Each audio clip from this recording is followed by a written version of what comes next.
Nah, kita mulai dulu dari Markus 16 ayat 17. Karena dalam Markus 16 ayat 17 ada sebuah nubuatan atau ketetapan Tuhan yang disampaikan oleh Tuhan Yesus. Dia katakan di Markus 16 ayat 17, tanda-tanda ini akan menyertai orang-orang yang percaya.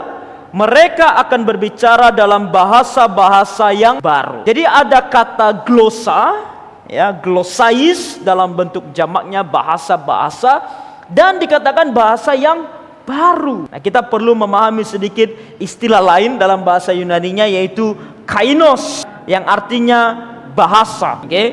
Nah, kainos ini dalam bahasa Yunani untuk kata baru itu ada dua.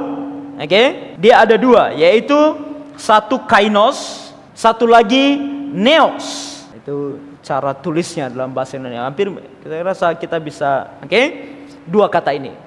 Nah, dua kata ini memiliki makna yang berbeda. Kalau dia kainos, ini berbicara tentang kualitas. Kalau dia neos, ini berbicara tentang waktu. Oke?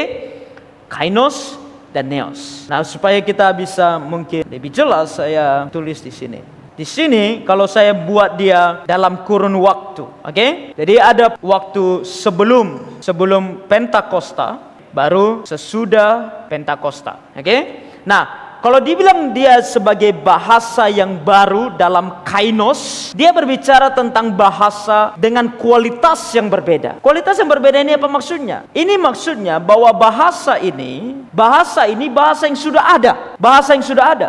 Baik sebelum Pentakosta maupun sesudah Pentakosta dia ada. Namun tidak semua orang pahami bahasa ini. Ada yang mengerti bahasa ini, ada yang tidak mengerti bahasa ini. Sebelum Pentakosta ada yang tidak mengerti bahasa ini di antara para rasul. Tapi sesudah Pentakosta atau di Pentakosta, tiba-tiba para rasul ini berubah, mereka menjadi orang-orang yang bisa menggunakan bahasa ini. Nah, itu artinya bahasa yang baru bagi mereka. Berbeda dia kalau dia menggunakan kata neos. Kalau dia menggunakan kata neos, berarti bahasa ini sebelum Pentakosta dia tidak ada.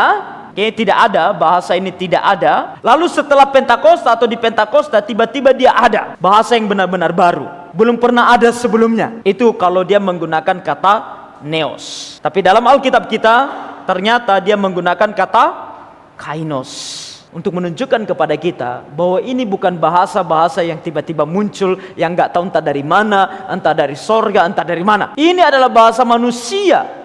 Hanya para rasul pada masa tersebut tidak tahu bahasa ini. Mereka tidak bisa berbicara dalam bahasa ini. Tetapi tiba-tiba mereka bisa menggunakan bahasa ini. Itulah kenapa Tuhan katakan dalam Markus 16 ayat 17 bahwa tanda-tanda ini akan menyertai orang-orang percaya. Mereka akan berbicara dalam bahasa-bahasa yang baru bagi mereka. Baru dalam artian mereka belum pernah pelajari sebelumnya. Bahasa itu sudah ada, tapi belum pernah dipelajari sebelumnya. Tapi tiba-tiba mereka bisa berbicara dalam bahasa-bahasa tersebut.